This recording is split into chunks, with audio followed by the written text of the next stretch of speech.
Yes, sir. Visible. So I'll start the class. So yesterday we were talking about the quality control for flexible payment construction. So we told that there are 4 different layers starting from the subgrade. So when you are constructing the subgrade, you should ensure about the CBR value, density, and all those things. And after that, in the granular layers, you should be concerned about the gradation, motion, and all those things.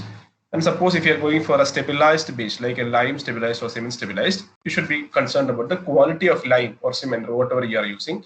And more importantly, you should be concerned about the cement content.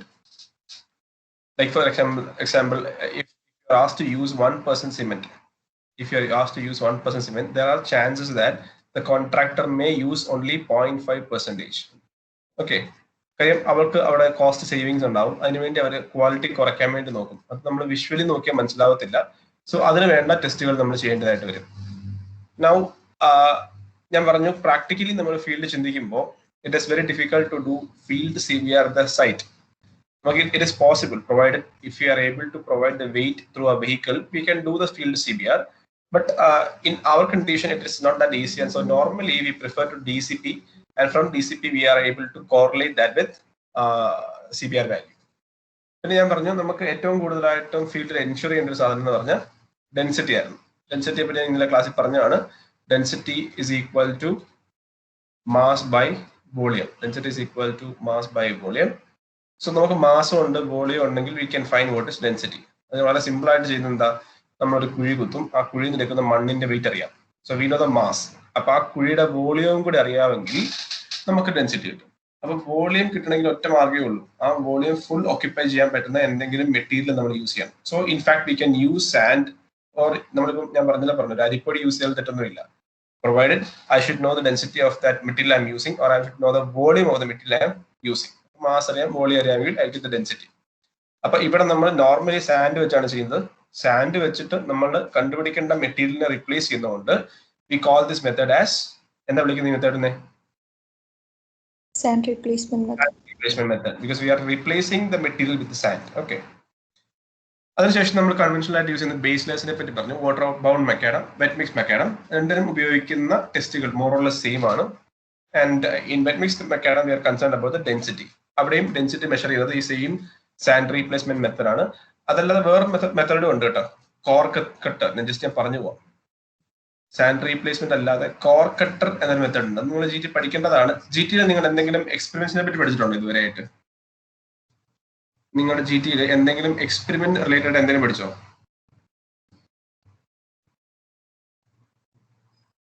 എന്തെങ്കിലും? Hello? ഇല്ലെങ്കിൽ ഇല്ലെന്ന് പറഞ്ഞ ഒരു കുഴപ്പമില്ല. Am I audible to you? Hello?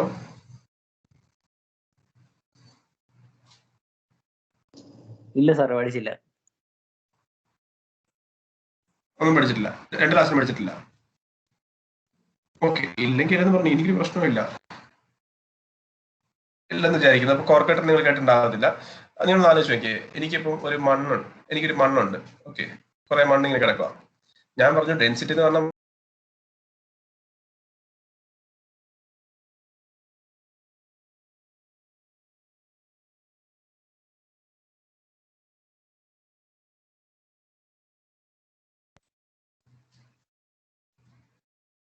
ചോദിക്കാം, density കണ്ടുപിടിക്കാനുള്ള equation mass by volume ആണ്. So if I can have any method by which I can find the mass and volume, I can find density. അപ്പൊ എനിക്ക് ഈ പറഞ്ഞ sand replacement relative simple ആണ്, അതിന് പോലും ചെയ്യേണ്ട ആവശ്യമില്ല. അതല്ലാതെ എങ്ങനെ കണ്ടുപിടിക്കാൻ പറ്റും? വളരെ സിമ്പിൾ ആയിട്ട് ഫീൽഡില് എനിക്ക് ഈ കിടക്കുന്ന മണ്ണിന്റെ ഡെൻസിറ്റി അറിയാനായിട്ട് സാൻഡ് റീപ്ലേസ്മെന്റ് ഒന്നും ഇല്ല. വളരെ സിമ്പിൾ ആയിട്ട് എങ്ങനെ ചെയ്യാൻ പറ്റും? ഒരു സെക്ഷൻ എടുത്തിട്ട് വെയിറ്റ് ചെയ്ത് നോക്കി പറയും.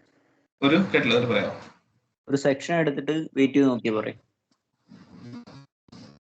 ഒരു സെക്ഷൻ ഉദ്ദേശം എന്താണ്?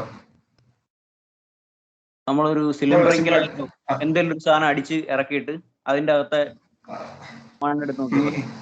നീ ഇത് പഠിച്ചിട്ടുണ്ടല്ലേ? നീ ഇത് പഠിച്ചിട്ടുണ്ടോ എവിടെയെങ്കിലും? ഇല്ല. അത്രേ ഉള്ളൂ. അതാണ് കോർക്കട്ടർ മെത്തേഡ് എന്ന് പറയുന്നത്. കോർക്കട്ടർ എന്ന് അത്രേ ഉള്ളൂ. ഇപ്പൊ ഫോർ എക്സാമ്പിൾ നമ്മളൊരു ചിരട്ട, ആ ചിരട്ടയുടെ വോളിയം അറിയാമല്ലോ, അറിയാമെന്ന് വിചാരിക്കുക.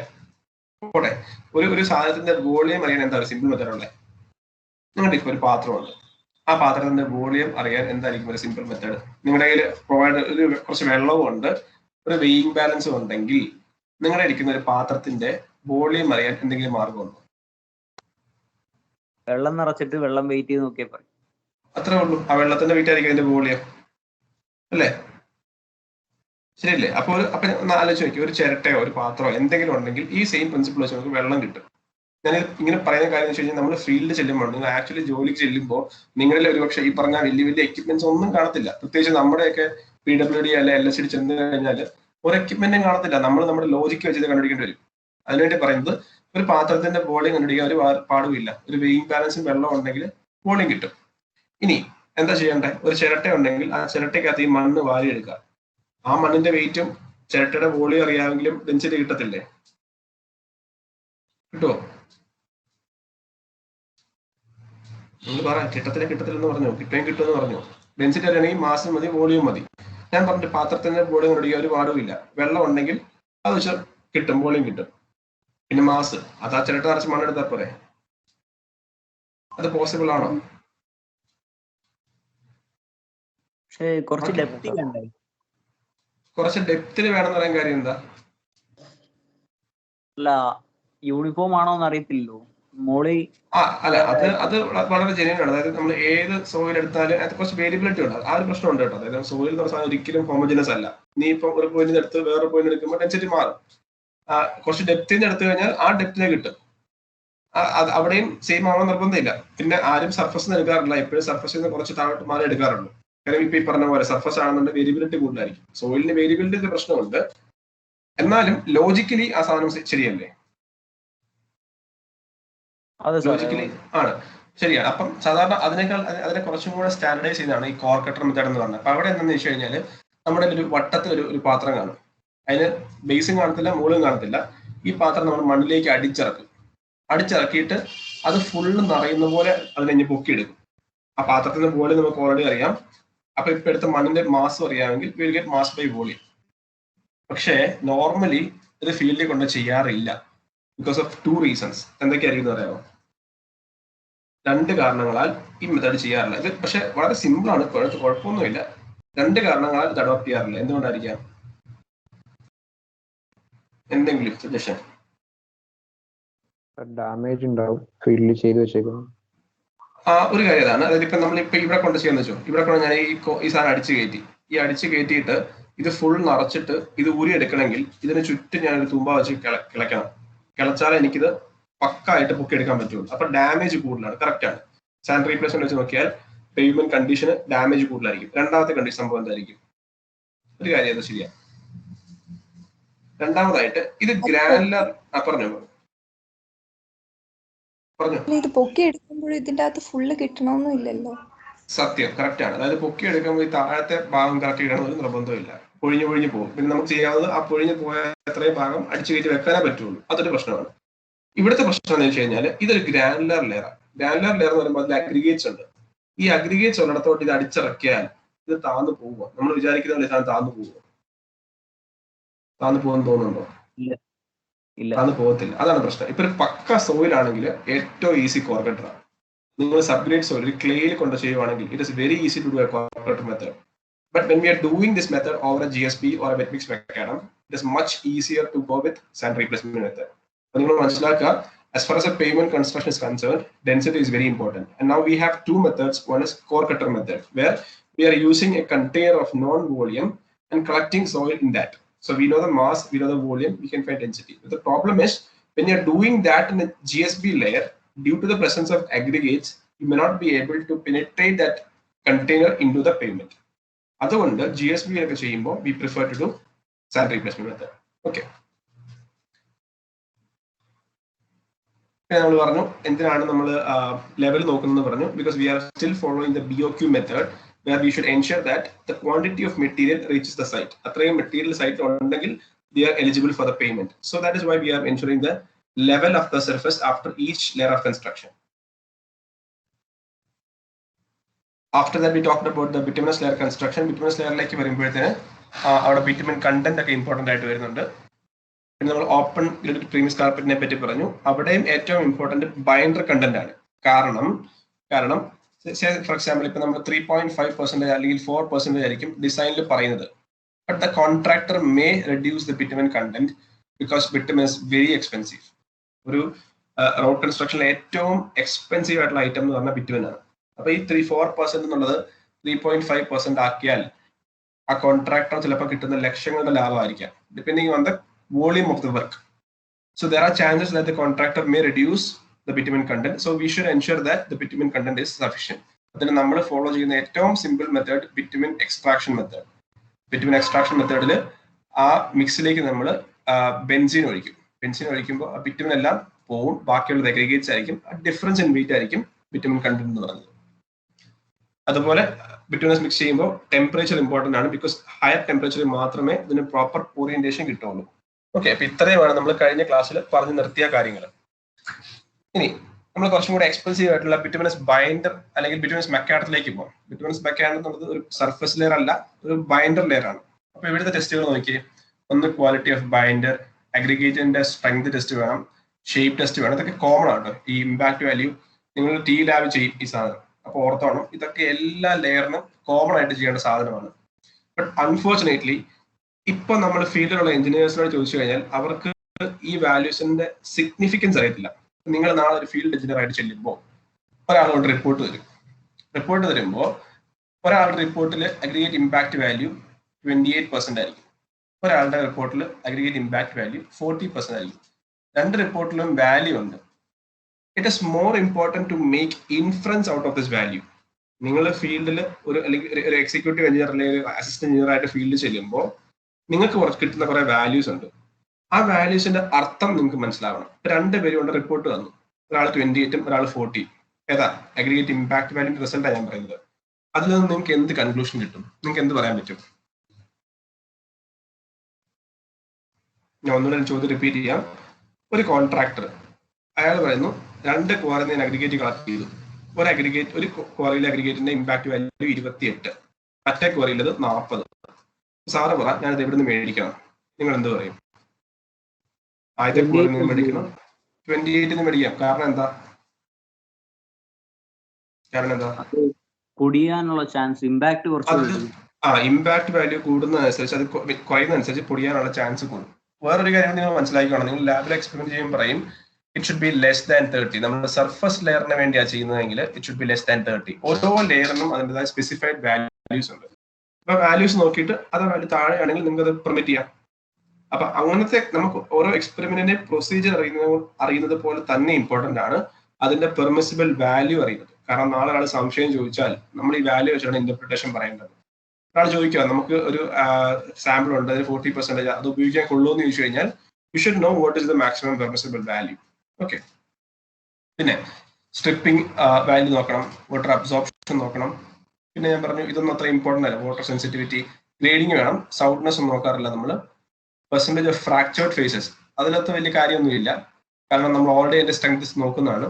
പിന്നെ ബൈൻഡർ കണ്ടന്റ്, ടെമ്പറേച്ചർ, ഇതാണ് important. Density of compacted layer, നമ്മൾ ഇത്ര നേരം പറഞ്ഞു സാൻഡ് റീപ്ലേസ്മെന്റ് വെച്ച് നമുക്ക് ഡെൻസിറ്റി കണ്ടുപിടിക്കാൻ പറ്റും.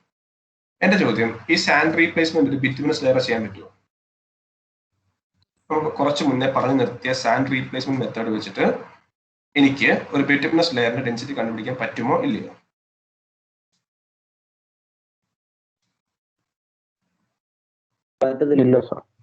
പറ്റത്തില്ല. എന്തുകൊണ്ടാണ് പറ്റത്തില്ലാത്തത്? അത് പൊട്ടിച്ചെടുക്കാൻ പാടാത്ത ഒരു സംഭവം. അപ്പൊ നമ്മൾ സാധാരണ ബിറ്റുമിനസ് ലെയറിന്റെ ഡെൻസിറ്റി നോക്കണമെങ്കിൽ നമ്മുടെ കോളേജിലുള്ള ഒരു സാധനമാണ് കോർക്കറ്റർ. നമ്മൾ സാധാരണ ഫീൽഡൊക്കെ കൊണ്ട് ചെയ്യാറുണ്ട്. ഈ ലെഫ്റ്റ് സൈഡിൽ കാണുന്ന മെഷീനാണ് കോർക്കറ്റർ എന്ന് പറയുന്നത്. അവിടെ വളരെ ഒരു മോട്ടർ ഉണ്ട്. ആ മോട്ടർ വെച്ചിട്ട് ഒരു വളരെ ഹാർഡ് അയൺ വെച്ചുണ്ടാക്കിയ ഒരു ബിറ്റ് ഉണ്ട്. അത് താഴേക്ക് കയറി പോയി കഴിയുമ്പോൾ ഇതേപോലത്തെ ഒരു സാമ്പിൾ നമുക്ക് കിട്ടും. അപ്പൊ ഇതിന്റെ ഒരു ഗുണം എന്ന് വെച്ച് കഴിഞ്ഞാൽ ആ പേയ്മെന്റ് അധികം ഡിസ്റ്റർബ്ഡ് ആകുന്നില്ല. നമ്മൾ ആ കൃത്യം കട്ട് ചെയ്യുന്ന പോർഷൻ മാത്രമേ പോകത്തുള്ളൂ. അവിടെ നമ്മളൊരു കോൺക്രീറ്റ് വെച്ച് ഫില്ല് ചെയ്ത് കഴിഞ്ഞാൽ ഒരു പ്രശ്നമില്ല. അപ്പൊ പേയ്മെന്റ് അധികം ഡാമേജ് ആകുന്നില്ല. എങ്കിൽ കൂടിയും this is A kind of destructive testing. നമ്മുടെ ഓരോ എക്സ്പെരിമെന്റ്സും നമുക്ക് രണ്ടായിട്ട് ക്ലാസിഫൈ ചെയ്യാൻ പറ്റും. Destructive testing and NDT. നിങ്ങൾ കേട്ടിട്ടുണ്ടോ? NDT കേട്ടിട്ടുണ്ടോ? Have you heard the term NDT? Non-destructive testing. അതിനെ കുറിച്ച് എന്തെങ്കിലും അറിയാമോ? മറ്റേ അൾട്രാസോണിക് സൗണ്ട് ഒക്കെ വെച്ച് ചെയ്യുന്നല്ലേ? അൾട്രാസോണിക് സൗണ്ട് ഒക്കെ ടെസ്റ്റ് ചെയ്യുന്നത്. അപ്പം നമ്മുടെ നാട്ടില് ഇന്ത്യയിൽ ഒക്കെ ഇപ്പോഴും യൂസ് ചെയ്യുന്നത് കോർക്കട്ടർ ആണ്. കോർക്കട്ടർ റിലേറ്റീവ്ലി വലിയ പ്രശ്നമൊന്നുമില്ല, കാര്യം ആ ഒരു പോർഷൻ മാത്രമേ കട്ടായി പോകത്തുള്ളൂ. അവിടെ നമ്മൾ ഇമ്മീഡിയറ്റ്ലി ഒരു കോൺക്രീറ്റോ എന്തെങ്കിലും ഫിൽ ചെയ്ത് കഴിഞ്ഞാൽ വലിയ ഡാമേജ് ഒന്നുമില്ല. പക്ഷേ ഫോറിൻ കൺട്രീസിൽ അഡോപ്റ്റ് ചെയ്തത് അവർക്ക് ഇതിനു വേണ്ടി NDT എക്യുപ്മെന്റ്സ് ഉണ്ട്. ഓക്കെ, ഇതിനെ പറയുന്ന പേരാണ് അസ്ഫാൾട്ട് ഡെൻസിറ്റി ഗേജ്. അപ്പൊ ഓരോ ലെയർ പണിയുന്ന സമയത്തും ഓരോ റോളർ പോയി കഴിയുമ്പോഴും അവർ ഈ സാധനം കൊണ്ട് ഫീൽഡിൽ കൊണ്ട് വെക്കും. അതിൽ കൃത്യമായിട്ട് കാണിക്കും എത്രയാണ് ഡെൻസിറ്റി എന്ന്. അതിന്റെ ഗുണം രണ്ടാണ്. ഒന്ന്, ഈ പറഞ്ഞ പേയ്മെന്റിന് യാതൊരു ഡാമേജ് ഇല്ല. രണ്ട്, ഇപ്പൊ ഞാൻ ഇങ്ങനെ കോർ കട്ട് ചെയ്തെടുത്തു, ഡെൻസിറ്റി കുറവാണെന്ന് വിചാരിക്കുക, എനിക്ക് എന്ത് ചെയ്യാൻ പറ്റും? എന്തെങ്കിലും സൊല്യൂഷൻ ഉണ്ടോ?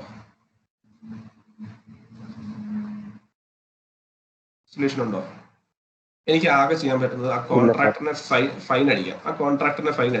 കോൺട്രാക്ടർ പണിത് ശരിയായില്ല, ഒരു 5% ഫൈൻ അടയ്ക്കാൻ പറയാം. അല്ലാതെ അതുകൊണ്ട് വേറെ പ്രയോജനമൊന്നുമില്ല. പക്ഷെ ഇവിടെ ആണെങ്കിൽ ഓരോ റോളർ പാസ് കഴിയുമ്പോഴും ഡെൻസിറ്റി നോക്കും. അത് കുറവാണെങ്കിൽ ഒന്നും കൂടെ റോളർ മൂവ് ചെയ്യാൻ പറയും. ഡെൻസിറ്റി അവർക്ക് റിക്വയർഡ് ഡെൻസിറ്റി ആകുന്നിടം വരെ അത് കോമ്പാക്ട് ചെയ്യും.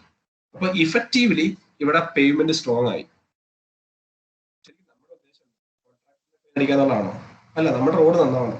റോഡ് നന്നാവണമെങ്കിൽ at the time of construction we should know what is the density. അപ്പൊ ഈ രണ്ട് സ്ട്രാറ്റജിയിലെ വ്യത്യാസം മനസ്സിലായോ? ആദ്യത്തേതിൽ ഞാൻ ഡിസ്ട്രക്റ്റീവ് ടെസ്റ്റിംഗ് ചെയ്തു. ഒരു ഒന്നാമത്തെ പ്രശ്നം അത് ഡിസ്ട്രക്റ്റീവ് ആണ്, പേയ്മെന്റ് ഡാമേജ് ഉണ്ട്. രണ്ടാമതായിട്ട് there is no effective use. ഞാൻ ചെയ്യുന്നതുകൊണ്ട് റോഡ് നന്നാവാൻ പോകുന്നില്ല. പക്ഷെ in second case there are possibility that your road can perform better or you can achieve the required density.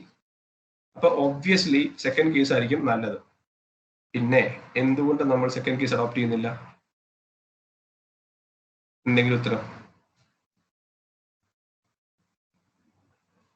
എന്തുകൊണ്ടായിരിക്കും? ഇതിന്റെ പേര് നോട്ട് വെച്ചു, അസ്ഫാൾട്ട് ഡെൻസിറ്റി ഗേജ്. ഇതിന്റെ പേര് asphalt density gauge. The previous one is core cutter. ഇതിന്റെ പറയുന്ന പേരാണ് core cutter. We are using core cutters while there are developed countries which are using asphalt density gauge. ഇന്ത്യയിലും ഉണ്ട് കേട്ടോ, ഇല്ലെന്നല്ല.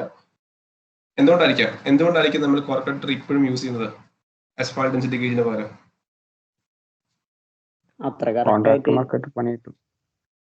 Contractor തീർച്ചയായിട്ടും നമ്മുടെ നാട്ടിൽ ഒരു പ്രശ്നം അത് തന്നെയാണ്. കോൺട്രാക്ടറാണെന്ന് ഒരിക്കലും സമ്മതിക്കുകയില്ല. ഇപ്പൊ ഈ ഒരു പണിയുണ്ടല്ലോ, ഈ ഒരു പണിക്ക് കോർക്കട്ടറിനെ നമ്മൾ ഇത് ചങ്ങനാശ്ശേരി ഭാഗത്ത് റോഡാണ്. അപ്പൊ നമ്മുടെ അടുത്ത് ഇങ്ങനെ ഒരു എക്സിക്യൂട്ടീവ് എഞ്ചിനീയർ പറഞ്ഞു നോക്കണം എന്ന് പറഞ്ഞു. നമ്മുടെ സൈറ്റിൽ ചെല്ലുമ്പോൾ എവിടെ നോക്കണമെന്ന് കോൺട്രാക്ടർ പറഞ്ഞു. കോൺട്രാക്ടർ പറയും അന്ന് അവിടെ കൊണ്ടുവച്ച് നോക്കാൻ പറയും. കാരണം പുള്ളിക്ക് അറിയാം എവിടെയാണ് തിക്നെസ് ഉള്ളതെന്ന്. ഇപ്പൊ ഇതുകൊണ്ട് ഇപ്പം ഈ റോഡ് പണിയാൻ പാലിക്കുന്ന ഒരു പക്ഷേ ഒരു 8 സെന്റിമീറ്റർ തിക്നെസ്സിലായിരിക്കും. അപ്പം എക്സിക്യൂട്ടീവ് എഞ്ചിനീയർ സംശയം തോന്നിക്കാണും ഇത് 8 ഇല്ല 6 ഉള്ളത്. അപ്പോഴാണ് ഇവർ നമ്മളെ വിളിക്കുന്നത്.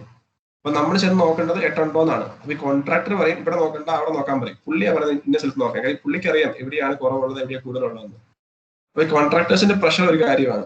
പിന്നെ ഇത് റിലേറ്റീവ്ലി ചീപ്പറാണ്. ഇതിനൊരു 1 to 2 lakhs ഉള്ളൂ. അതേസമയം ഇതിനൊരു 6 lakhs ഒക്കെ ഉണ്ട്. പക്ഷെ അൾട്ടിമേറ്റ്ലി നമുക്ക് മനസ്സിലാക്കേണ്ട ഒരു കാര്യം, ഒരു റോഡ് കൺസ്ട്രക്ഷൻ ഇൻഡസ്ട്രിയിൽ 6 lakh എന്നൊക്കെ പറഞ്ഞാൽ ഒന്നുമില്ല. ഞാൻ പറഞ്ഞില്ലേ, 1 kilometer നാഷണൽ ഹൈവേ പണിയണമെങ്കിൽ 10 കോടിയാണ് അല്ലെ. ഒരു കിലോമീറ്റർ നാഷണൽ ഹൈവേ പണിയാൻ വേണ്ടി നമ്മൾ 10 കോടി ഇൻവെസ്റ്റ് ചെയ്യുമ്പോൾ ഒരു 6 ലക്ഷം രൂപയുടെ മെഷീൻ മേടിക്കുന്നതുകൊണ്ട് എന്തെങ്കിലും തെറ്റുണ്ടോ? ഒരു തെറ്റുമില്ല. അപ്പം ശരി, നമ്മൾ അഡ്വാൻസ്ഡ് ആവേണ്ട സമയം വളരെ വളരെ അതിക്രമിച്ചു കഴിഞ്ഞു. അപ്പൊ ഇത്രയൊക്കെയാണ് നമ്മൾ സാധാരണ ഒരു ബിറ്റ്വൈൻസ് മക്കാഡത്തിൽ ചെയ്യുന്ന ടെസ്റ്റുകൾ എന്ന് പറയുന്നത്. ഇനി 1 സ്റ്റെപ്പ് ഫോർവേഡ് പോവാണെങ്കിൽ ബിറ്റ്വൈൻസ് മക്കാഡവും ഒരു പ്രശ്നം എന്തായിരുന്നു, അതൊരു ഓപ്പൺ ഗ്രേഡഡ് മിക്സ് ആയിരുന്നു അല്ലെ. നമുക്ക് ഏറ്റവും നല്ലത് ഡെൻസ് മിക്സസ് ആണ്. ബിക്കോസ് നമുക്ക് വാട്ടർ പെനിട്രേഷൻ ആണ് നമ്മുടെ കൺസേൺ. വെള്ളത്തിന്റെ പെനിട്രേഷൻ കുറയ്ക്കണമെങ്കിൽ we should have dense layers. അപ്പോൾ ഒരു ഡെൻസ് ലെയറിൽ ചെയ്യേണ്ടെന്നുള്ളതാണ് ഇവിടെ പറയുന്ന ടെസ്റ്റുകൾ. ഡെൻസ് ലെയർ എന്ന് പറയുമ്പോൾ ഏറ്റവും എക്സ്പെൻസീവ് ആണ്. ഇപ്പൊ പറഞ്ഞ പോലെ തന്നെ, അതായത് മേ ബി ഒരു ലക്ഷങ്ങളുടെ കോസ്റ്റ് ആവും. അതുകൊണ്ട് തന്നെ അതിന് ടെസ്റ്റുകളുടെ എണ്ണം കൂടി വരും. ജസ്റ്റ് നോക്കിപ്പോവാം. Quality of binder, aggregate impact value, flakiness elongation, soundness, water absorption, sand equivalent test, plasticity index, polish stone value. നിങ്ങൾ ഇതൊന്നും പഠിക്കേണ്ട ആവശ്യമില്ല. ഇതൊന്നും ഞാൻ പറഞ്ഞിട്ട് സ്ഥിരമായിട്ട് ചെയ്ത് ഏതൊക്കെയാണ് അത് മാത്രം പഠിച്ചാൽ മതി. Percentage of fractured face, mix grading, stability and void analysis. എന്തായിരിക്കും ഈ സ്റ്റെബിലിറ്റി ആൻഡ് വോയിഡ് അനാലിസിസ് എന്ന് പറഞ്ഞാൽ? മറ്റേടത്തൊന്നും ഇല്ലാത്ത സാധനമാണ് സ്റ്റെബിലിറ്റി ആൻഡ് വോയിഡ് അനാലിസിസ്. എന്താണ് ഇവിടെ പറയുന്ന സ്റ്റെബിലിറ്റി? ഇവിടെ കുറച്ചുകൂടി ക്ലിയർ ആയിട്ട് പറയാം. ഇവിടെ പറയുന്ന സ്റ്റെബിലിറ്റി ആണ് Marshall stability. What is Marshall stability? ആരെങ്കിലും? നമ്മൾ ഡെൻസ് ലെയർ ചെയ്യുമ്പോൾ, ഒരു BCO DBMO പോലത്തെ ഡെൻസ് ലെയർ ചെയ്യുമ്പോൾ you should be concern about Marshall stability. എന്താ മാർഷൽ സ്റ്റെബിലിറ്റി എന്ന് പറഞ്ഞാൽ? maximum load taken. Exactly, maximum load taken by the between sample എന്ന് പറയുന്നവരാണ് മാർഷൽ സ്റ്റെബിലിറ്റി. ആ സമയത്തുള്ള ഡിഫോർമേഷൻ വരുന്ന പേരെന്താ? Flow value. അപ്പോൾ ഈ ഡെൻസ് ലെയറിന് മാത്രമേ നമ്മൾ അന്ന് പറഞ്ഞ മാർഷൽ സ്റ്റെബിലിറ്റി ആപ്ലിക്കബിൾ ഉള്ളൂ. അപ്പം ജസ്റ്റ് മാർഷൽ സ്റ്റെബിലിറ്റിയെ കുറിച്ച് ഒന്ന് ചിന്തിച്ചു നോക്കുക. നമ്മൾ അന്ന് പറഞ്ഞ കാര്യങ്ങൾ, അത് മാർഷൽ ടെസ്റ്റുമായിട്ട് ബന്ധപ്പെട്ട കാര്യങ്ങൾ ഈ ലെയറിൽ മാത്രമേ ആപ്ലിക്കബിൾ ആയിട്ടുള്ളൂ. അല്ലാതെ ഒരു പ്രീമിയസ് കാർപ്പറ്റോ അല്ലെങ്കിൽ ഒരു വെറ്റ് മിക്സോ പണിയുമ്പോൾ ഒന്നും നമ്മൾ ചിന്തിക്കേണ്ട ആവശ്യമില്ല. നമ്മൾ ആ പഠിച്ചിട്ടുള്ള Marshall stability, flow value, all those things are coming to play only during the construction of a dense bituminous mechanism.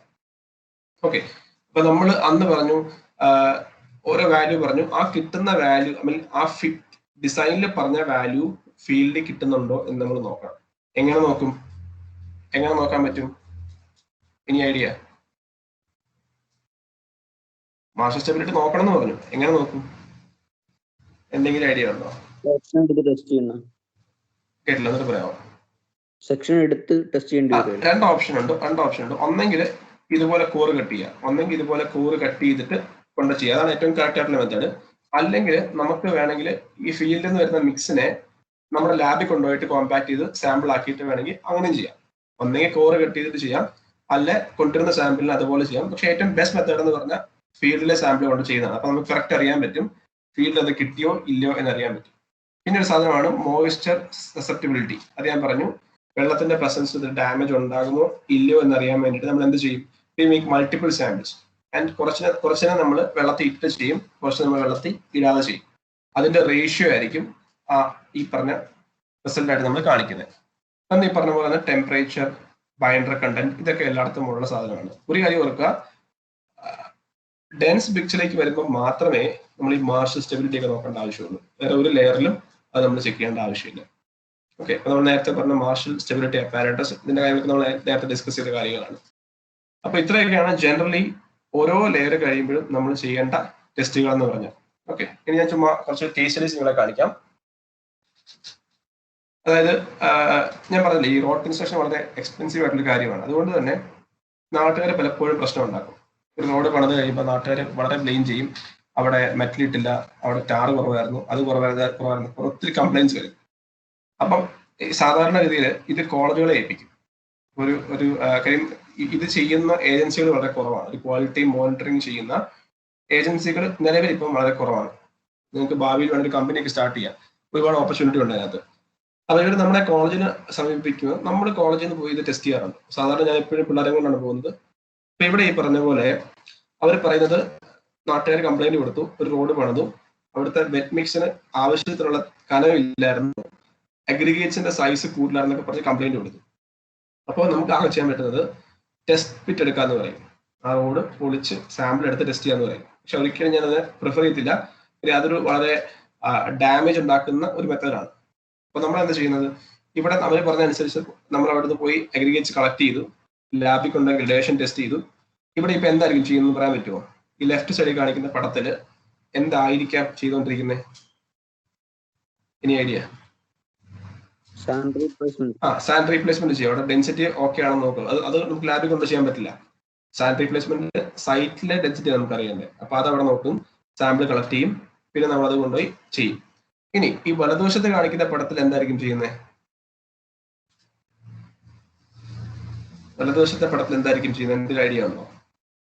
Emulsion വെച്ച് ഇത് അടയ്ക്കുമായിരിക്കും. നമ്മൾ ആ പോർട്ട് ഹോൾ ഫില്ല് ചെയ്യുവാണ്. ഇമൾഷൻ വെച്ചിട്ടാണ്. ആ മിക്സിന് പേരാണ്, ഞാൻ കഴിഞ്ഞ ക്ലാസ്സിൽ പറഞ്ഞായിരുന്നു.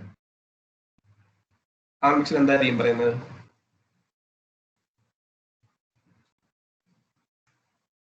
Called mix. ഓർക്കുന്നുണ്ടോ? ഉണ്ട് സാർ. ഉണ്ട്. ഇപ്പൊ കോൾഡ് മിക്സിന്റെ ആപ്ലിക്കേഷൻ എന്ന് പറഞ്ഞാൽ ഇതുപോലെയാണ്. നമുക്ക് ഒരു ചെറിയൊരു കുഴി മാത്രം അടയ്ക്കണമെങ്കിൽ കോൾഡ് മിക്സ് യൂസ് ചെയ്യും.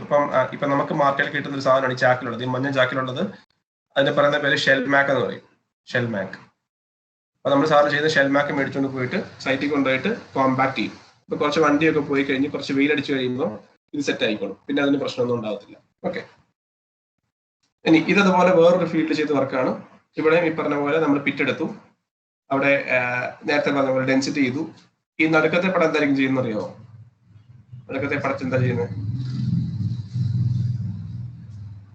എന്തെങ്കിലും ഐഡിയ ഉണ്ടോ? ഡൈനാമിക് കോൺ പെനിട്രേഷൻ ആണ്, DCP ചെയ്യുവാണ്. പിന്നെ ഈ പറഞ്ഞ പോലെ മൊത്തം പൊളിച്ചിട്ട് സബ് ഗ്രേഡിന്റെയും ഡെൻസിറ്റി നോക്കുകയാണ്. ഓക്കെ. അപ്പൊ ഇതുപോലത്തെ കാര്യങ്ങളൊക്കെ നമ്മൾ ചെയ്യാറുണ്ട്, പക്ഷെ ഇതൊന്നും ഒട്ടും സയന്റിഫിക് അല്ല. കൺസ്ട്രക്ഷനിൽ ഒത്തിരി പ്രശ്നങ്ങളുണ്ട്. ഇപ്പൊ ഈ പടം നോക്കിക്കോ. ഈ പടത്തിൽ നിങ്ങൾക്ക് കിട്ടിയ ഈ കല്ലിന്റെ സൈസ് കണ്ടോ? ഇതൊക്കെ വളരെ വലിയ സൈസുകളാണ്. ഇതൊന്നും കൺസ്ട്രക്ഷൻ നമുക്ക് യൂസ് ചെയ്യാൻ പറ്റത്തില്ല. അപ്പൊ ഇങ്ങനെ കുറെ പ്രശ്നങ്ങളുണ്ട്. പിന്നെ അത് കഴിഞ്ഞപ്പോ തന്നെ അവസാനമൊക്കെ ആയപ്പോൾ നമ്മൾ ഈ വെട്ടിപ്പൊളിക്കുന്ന വേണ്ടി നിർത്തി. കാരണം വെട്ടിപ്പൊളിച്ചു കഴിഞ്ഞാൽ ആ ഭാഗത്തെ റോഡ് മൊത്തം ഡാമേജ്ഡ് ആവുകയാണ്. അപ്പൊ നമുക്ക് ചെയ്യാവുന്നത് ഈ ടൈൽസ് ഒക്കെ മുറിക്കുന്ന കട്ടേഴ്സ് ഉണ്ട്. നിങ്ങൾ കണ്ടിട്ടുണ്ടായിരിക്കും അല്ലേ? നിങ്ങളുടെ വീട്ടിലൊക്കെ ടൈൽസോ മാർബിളൊക്കെ മുറിക്കുന്ന കട്ടേഴ്സ് ഉണ്ട്. ഈ കട്ടേഴ്സ് വെച്ച് കട്ട് ചെയ്യുവാണെന്നുണ്ടെങ്കിൽ അധികം ഡാമേജ് ഇല്ലാതെ നമുക്ക് ടെസ്റ്റ് പിറ്റ് എടുക്കാൻ പറ്റും. ഇത് ഞങ്ങൾ കഴിഞ്ഞ ദിവസം ആലപ്പുഴ ചെയ്ത വർക്കാണ്. 2-3 മാസമായി. അവിടെ ഈ പറഞ്ഞ പോലെ നമുക്ക് 2 കാര്യങ്ങൾ നോക്കിയിട്ടിരുന്നത്. ഒന്ന്, നാട്ടുകാർ പറയുന്നത് ഈ ലെയറിന് തിക്നെസ് ഇല്ലെന്നാണ്. അപ്പൊ ഇവിടെ പ്രീമിയസ് കാർപ്പറ്റ് വെച്ചാണ് നമ്മൾ പണിയുന്നത്. നിങ്ങൾക്കറിയാം ഈ പ്രീമിയസ് കാർപ്പറ്റിന്റെ തിക്നെസ് എത്രയാണ് ശരിക്കും? പ്രീമിയസ് കാർപ്പറ്റിന്റെ ഡിസൈൻ തിക്നെസ് എത്ര നോക്കുന്നത് ആരെങ്കിലും? പ്രീമിക്സ് കാർപ്പറ്റിന്റെ ഡിസൈൻ തിക്നെസ് 20 mm. 20 mm ഉള്ളൂ. അതായത് എന്താ പ്രശ്നം എന്ന് വെച്ച് കഴിഞ്ഞാൽ നമ്മളെ സംബന്ധിച്ചിടത്തോളം, സാധാരണക്കാരെ സംബന്ധിച്ചിടത്തോളം എല്ലാ റോഡ് പണിയും ഒരുപോലെ ഇരിക്കും അല്ലെ? അവൻ ആലപ്പുഴ ഹൈവേ പണിയുന്ന പോലെ അവന്റെ വീടിന്റെ ഫ്രണ്ടിൽ കൂടെ റോഡൊന്നും ചിന്തിച്ചു പോകും. എല്ലാവരുടെയും ചിന്ത റോഡെല്ലാം ഒരുപോലെ അല്ല. പക്ഷെ നമുക്കിപ്പോ മനസ്സിലായി എല്ലാം ഒരുപോലെ അല്ല. പ്രീമിക്സ് കാർപ്പറ്റ് ഉണ്ട്, ബിറ്റുമിനസ് കോൺക്രീറ്റ് ഉണ്ട്, പലതും ഉണ്ട്. പ്രീമിക്സ് കാർപ്പറ്റിനെ സംബന്ധിച്ചിടത്തോളം അതിന്റെ ഡിസൈൻ തിക്നെസ് എന്ന് പറഞ്ഞാൽ ആകെ 20 mm. നിങ്ങളുടെ കയ്യിൽ നടന്നു നോക്കി 20 mm 2 സെന്റിമീറ്ററേ ഉള്ളൂ. അപ്പൊ ഈ പടത്തിൽ കാണിക്കുന്നതനുസരിച്ചാണെങ്കിൽ ഇത് 2 സെന്റിമീറ്റർ ഉണ്ട്.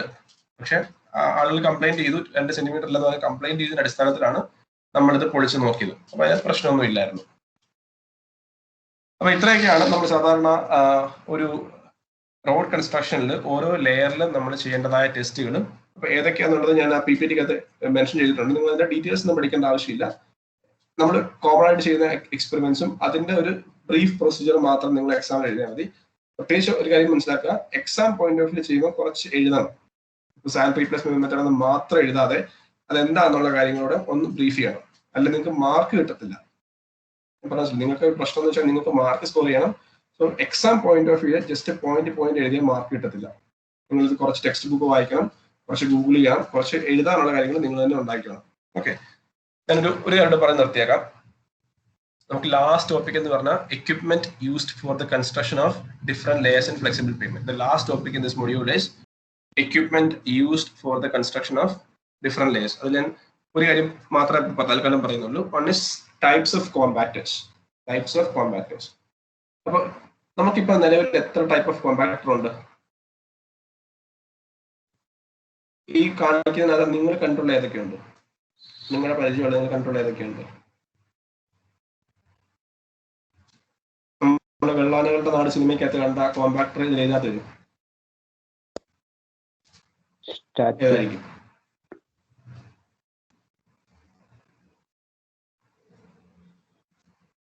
സ്റ്റാറ്റിക് 2 ഉണ്ട്. സ്റ്റാറ്റിക് ഡബിൾ ഡ്രം ഉണ്ട്, 3 വീൽ റോളേഴ്സും ഉണ്ട്.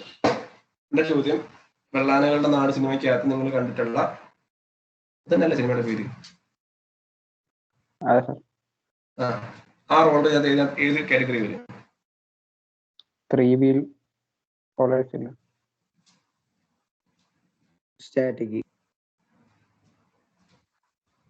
Static 3 wheeler. നമ്മൾ സാധാരണ നമ്മുടെ റോഡുകളിലെല്ലാം ഉപയോഗിക്കുന്നത് സ്റ്റാറ്റിക് 3 വീലറാണ്. എന്ന് വെച്ചാൽ അതായത് ഫ്രണ്ടില് ഒരു വീല് കാണും, ഫ്രണ്ടിൽ ഒരു ഡ്രം കാണും, പുറകില് 2 ഡ്രം കാണും. അപ്പൊ മൊത്തം 3 ഡ്രം കാണും. ഇതിന്റെ ടോട്ടൽ വെയിറ്റ് എത്രയാണെന്ന് അറിയാമോ? ഇനി ഐഡിയ? ഈ മെഷീന്റെ ടോട്ടൽ വെയിറ്റ് എത്രയായിരിക്കും?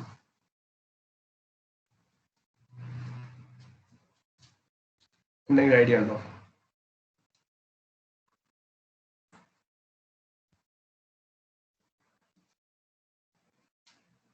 ഒരു 8 ടൺ കാണോ? ഏകദേശം പറഞ്ഞാൽ മതി.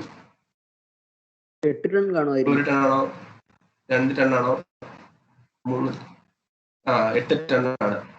8 ടൺ ആണ് ഒരു സ്റ്റാൻഡേർഡ് പിന്നെ ഡ്രമ്മിന്റെ കോമ്പാക്ടറിന്റെ വെയിറ്റ് എന്ന് പറഞ്ഞാൽ 8 ടൺ ആണ്. ഓക്കെ, അതിനകത്തൊരു പ്രശ്നമുണ്ട്. അതായത് നമ്മൾ പണ്ട് നമ്മുടെ ഡിസൈൻ വീലോഡ് എന്ന് പറഞ്ഞാൽ, പണ്ടെന്ന് പറഞ്ഞാൽ 10-20 വർഷം മുന്നേ വരെ നമ്മുടെ ഡിസൈൻ ലോഡ് എന്ന് പറഞ്ഞാൽ 8 ടണ്ണായിരുന്നു. അതുകൊണ്ടാണ് നമ്മൾ ഈ കോമ്പാക്ടേഴ്സിനെയും 8 ടൺ ആക്കിയത്. അപ്പം ഒരു വണ്ടി പോകുന്നതിന് മുന്നേ സാധനം പക്കായിട്ട് കോമ്പാക്ട് ചെയ്യാനായിട്ട്. പിന്നീട് ഡിസൈൻ വീലോഡ് 10 എന്നുള്ളത് 8 എന്നുള്ളത് 10.2 ആക്കി.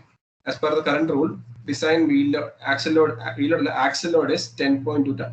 നമുക്ക് ആക്സൽ ലോഡും വീലോടും വ്യത്യാസം അറിയാമോ? ഒരു ആക്സിൽ എന്ന് പറഞ്ഞാൽ ഒരു ആക്സിൽ എത്ര വീല് കാണും? നമ്മുടെ വണ്ടിയുടെ പുറകെ കാണുന്ന സാധനമുണ്ട് ആക്സിൽ എന്ന് പറഞ്ഞാൽ. ബസ്സിലൊക്കെ ലോറിയിലൊക്കെ എളുപ്പത്തിൽ കാണാൻ പറ്റും. ഒരു ആക്സിലിൽ എത്ര വീല് കാണും?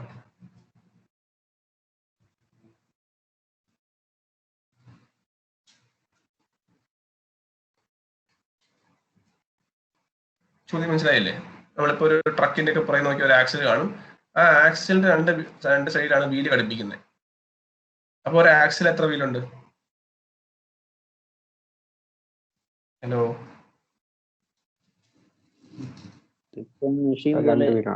രണ്ടോ നാലോ ഒക്കെ കാണും. 2-4 കാണാം. ഒന്നെങ്കിൽ സിംഗിൾ വീൽ കാണാം, അല്ലെങ്കിൽ ഡ്യുവൽ ടയർ എന്ന് പറയും. ഡ്യുവൽ ടയർ വെച്ചിട്ടും ചെയ്യാറുണ്ട്. അപ്പോൾ ഒരു ആക്സിൽ എന്തായാലും 2 അല്ലെങ്കിൽ 4 വീല് കാണും. അപ്പോൾ ഈ 4 എണ്ണം ഈ ഫുൾ അസംബ്ലിക്ക് പറയുന്ന പേരാണ് ആക്സിൽ ലോഡ്. ഈ ഫുൾ അസംബ്ലിക്ക് പറയുന്ന പേരാണ് axle load. Previously the design axle load was 8 ton. Now it is increased to 10.2 ton. But unfortunately, there are large number of vehicles in India which are traveling with overload. എന്ന് പറഞ്ഞാൽ അതിന്റെ load ചില സമയത്ത് 16 ton axle load ഉള്ള വണ്ടി വരെ പോകാറുണ്ട്. നല്ല പാറക്കല്ല് നിറച്ച ഒരു ടിപ്പറിന്റെ ആക്സിൽ ലോഡ് എന്ന് പറഞ്ഞാൽ 16 ടണ്ണൊക്കെ ആയിരിക്കും. പക്ഷെ ഇപ്പോഴും നമ്മുടെ റോളേഴ്സിന്റെ വെയിറ്റ് എത്രയാണ്? 8 ടണ്ണാണ്. അപ്പൊ എന്തെങ്കിലും കുഴപ്പമുണ്ടോ? ഞാൻ ചോദ്യം റിപ്പീറ്റ് ചെയ്യാം. 16 ടൺ ആക്സിൽ ലോഡുള്ള വണ്ടികൾ വരെ ഇപ്പൊ പോകാറുണ്ട്. Maximum 16 ton. നമ്മള് 8 ടൺ വെച്ച് റോഡ് പണിത് കഴിഞ്ഞാൽ ഈ 16 ടൺ പോകുമ്പോൾ എന്തെങ്കിലും പ്രശ്നമുണ്ടോ? റട്ടിങ് ഉണ്ടാവും. റട്ടിങ് അല്ലെ ഡെൻസിഫിക്കേഷൻ അല്ലെ എന്തെങ്കിലും ഒക്കെ ഡാമേജ് ഉണ്ടാവും അല്ലെ. അവിടെ നമ്മളൊരു അപ്ഗ്രഡേഷന്റെ ആവശ്യമുണ്ട്. കാര്യം പണ്ട് 8 ടൺ ആയിരുന്നു. ആ കണക്കിലാണ് നമ്മൾ റോളേഴ്സും 8 ടൺ ആക്കിയത്. പക്ഷെ ഇപ്പം വെഹിക്കിളിന്റെ കപ്പാസിറ്റി കൂടി, അല്ലെങ്കിൽ അത് എടുക്കുന്ന ലോഡുകൾ കൂടി. അപ്പൊ പ്രൊപ്പോർഷണലി നമ്മുടെ കോമ്പാക്ഷൻ എഫേർട്ടും ഇംപ്രൂവ് ചെയ്യേണ്ടതായിട്ടുണ്ട്. ഓക്കെ, അതൊരു കാര്യം. പിന്നെ നമ്മളിപ്പോൾ ഉപയോഗിക്കുന്നത് ഈ പറഞ്ഞ സ്റ്റാറ്റിക് റോളേഴ്സ് ആണ്. സ്റ്റാറ്റിക് റോളേഴ്സ് തന്നെ ഡബിൾ ഡ്രം ഉണ്ട്, 3 വീൽ ഡ്രമ്മും ഉണ്ട്. ഇനി അതിന്റെ കുറച്ച് അഡ്വാൻസ്ഡ് ആണ് വൈബ്രേറ്ററി റോളേഴ്സ് എന്ന് പറഞ്ഞാൽ. അതും ഡ്രം ഉണ്ട്, അതിനകത്ത് വൈബ്രേഷന് വേണ്ടി ഒരു എക്സ്ട്രാ മെഷീനറി ആഡ് ചെയ്യും. അത് ഓപ്ഷനിലാണ്. നിങ്ങളിപ്പോ ഒരു വൈബ്രേറ്ററി റോളർ നോക്കി കഴിഞ്ഞാൽ ആ വണ്ടി പോകുമ്പോൾ എപ്പോഴും വൈബ്രേഷൻ ഇല്ലാതെ ഒരു സ്റ്റാറ്റിക് റോളർ ആയിട്ടും ഇതിന് പ്രവർത്തിക്കാൻ പറ്റും. വൈബ്രേഷൻ ഓപ്ഷൻ ആണ്. അത് കൊടുക്കുമ്പോൾ ഇത് വൈബ്രേറ്റ് ചെയ്യും. വളരെ ഇംപ്രൂവ്ഡ് ആയിട്ടുള്ള ഡെൻസിറ്റി കിട്ടും. അപ്പൊ അതാണ് ഏറ്റവും പ്രിഫറബിൾ ആയിട്ടുള്ളത്. ഇപ്പൊ നിലവിൽ നമ്മുടെ കണ്ടീഷനിൽ യൂസ് ചെയ്യേണ്ടത് ഈ പറഞ്ഞ വൈബ്രേറ്ററി റോളേഴ്സ് ആണ്. Vibratory rollers can act as static roller as well as vibratory roller. അതൊരു ഓപ്ഷൻ ആണ്. ഓക്കെ, അതിന്റെ ഏറ്റവും ലേറ്റസ്റ്റ് ആണ് ന്യൂമാറ്റിക് റോളേഴ്സ് അല്ലെങ്കിൽ ടയർ റോളർ എന്ന് പറയും. ഇത് സാധാരണ ഒരിക്കലും ഒരു വെറ്റ് മിക്സിന്റെ മേളിലൊന്നും ചെയ്യാറില്ല. നിങ്ങൾ അത് കണ്ടിട്ടുണ്ടാവത്തില്ല.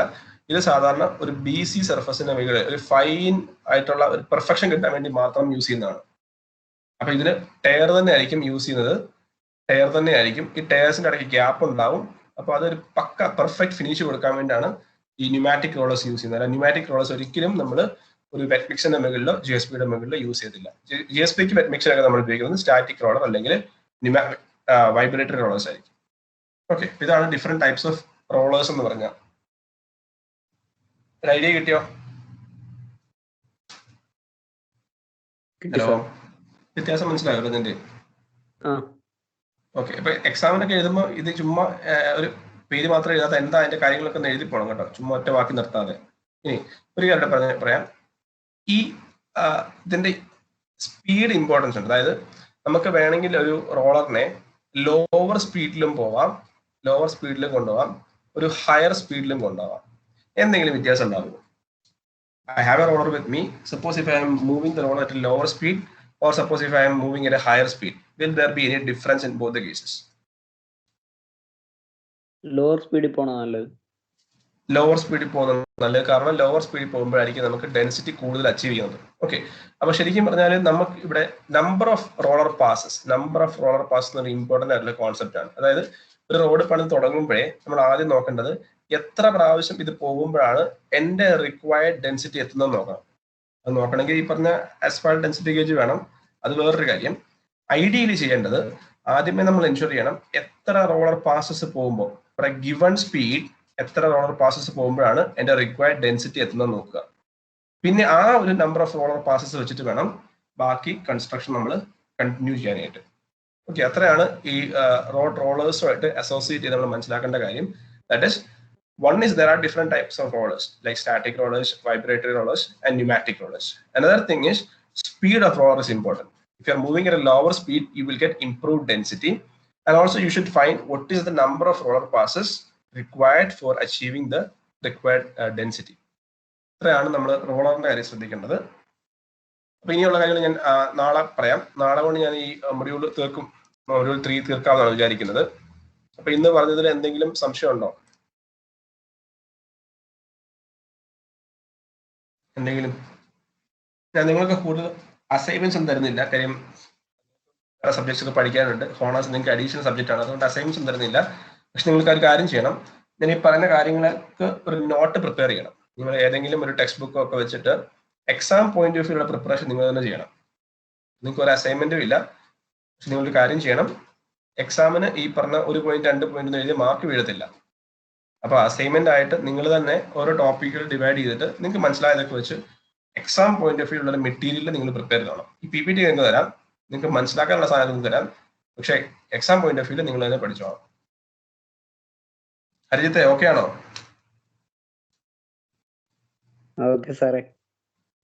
അപ്പൊ അത് നിങ്ങളുടെ അസൈൻമെന്റ് ആയിട്ട് നിങ്ങൾ തന്നെ കൺസിഡർ ചെയ്തോ, മെറ്റീരിയൽ ഉണ്ടാക്കിയോ, പഠിച്ചോ. കാര്യം ഈ ഒരു കോഴ്സ് എന്ന് പറഞ്ഞു കഴിഞ്ഞാൽ നിങ്ങൾക്ക് അങ്ങനെ പരീക്ഷയ്ക്ക് പഠിച്ച് പാസ്സാവുന്നുള്ളതല്ല, കാര്യങ്ങൾ മനസ്സിലാക്കാന്നുള്ളതാണ്. അപ്പൊ നിങ്ങളും കുറച്ച് എഫേർട്ട് ഇടണം. അപ്പൊ അതിന് പകരമായിട്ട് ഞാൻ അസൈൻമെന്റ്സ് ഒന്നും തരുന്നില്ല. നിങ്ങൾ മെറ്റീരിയൽ ഉണ്ടാക്കാന്നുള്ള ഉദ്ദേശം മാത്രം നിങ്ങൾക്ക്. ഓക്കെ, വേറെ എന്തെങ്കിലും സംശയങ്ങൾ എന്തെങ്കിലും ഉണ്ടോ ആരെങ്കിലും? അലീന? ഇല്ല സർ. ക്വാളിറ്റി കൺട്രോൾ ടെസ്റ്റുകൾ ഏതൊക്കെയാണെന്നുള്ള ക്ലിയർ ആണോ? അതെ സർ. ഓക്കെ, അപ്പം ഇത്രേ ഉള്ളൂ. നിങ്ങൾ മെറ്റീരിയൽ ഉണ്ടാക്കുമ്പോൾ അല്ല പരീക്ഷയ്ക്ക് പ്രിപ്പയർ ചെയ്യുമ്പോൾ മനസ്സിലാക്കേണ്ടത് ഓരോ ലെയറിന് കറസ്പോണ്ടിങ് ആയിട്ട് ടെസ്റ്റുകൾ ഏതൊക്കെയാണ് 1, 2, 3. അത് മിക്കയിടത്തും കോമൺ ആയിരിക്കും. അതായത് നമ്മളിപ്പോൾ ഓൾറെഡി CBR നമുക്കറിയാം അല്ലെ, ഓൾറെഡി പഠിച്ചതാണ് CBR. അതേപോലെ ഷേപ്പ് ടെസ്റ്റുകൾ ഏതൊക്കെയാണ് നമ്മൾ പഠിച്ചതാണ്. അതെല്ലാം നമ്മൾ ഓൾറെഡി പഠിച്ചിരിക്കുന്നതാണ്. അപ്പൊ ഏതൊക്കെ എവിടെയൊക്കെ എഴുതാം എന്ന് മാത്രം നിങ്ങൾ നോക്കി വെച്ചാൽ മതി. അല്ല നിങ്ങൾക്ക് അറിയാമെന്നതായിട്ട് ഒന്നുമില്ല. നമ്മൾ CBRന്റെ പ്രൊസീജിയർ അല്ലെങ്കിൽ അഗ്രിഗേറ്റ് ഇമ്പാക്ട് ഫൈലിന്റെ പ്രൊസീജിയർ ഇതൊക്കെ നമ്മൾ ആദ്യത്തെ മൊഡ്യൂളിൽ പഠിച്ചാണ്. പേയ്മെന്റ് മെറ്റീരിയൽസ് എന്ന് പറഞ്ഞാൽ നമ്മളെല്ലാം പഠിച്ചാണ്. നിങ്ങൾ ചെയ്യേണ്ടത് ഇതിനൊന്ന് സോർട്ട് ചെയ്താൽ മാത്രം മതി. അതായത് ഒരു ക്വസ്റ്റ്യൻ കിട്ടി, വെറ്റ് മിക്സിൽ ഏതൊക്കെ ടെസ്റ്റ് ആണെന്നുണ്ടെങ്കിൽ അവിടെ എന്തൊക്കെ എഴുതണം, അങ്ങനത്തെ ഒരു സോർട്ടിംഗ് പ്രൊസീജിയർ മാത്രം നിങ്ങൾ ചെയ്താൽ മതി. ബാക്കി കാര്യങ്ങളൊക്കെ വളരെ കോമൺ ആണ്. മിക്ക ടെസ്റ്റുകളും എല്ലായിടത്തും ആപ്ലിക്കബിൾ ആണ്. ഓക്കെ, അശ്വിൻ ജോസഫ് എന്തെങ്കിലും ഉണ്ടോ ആഡ് ചെയ്യാൻ? ഇല്ല sir. Okay okay okay, thank you. കാണാം. Thank you, sir.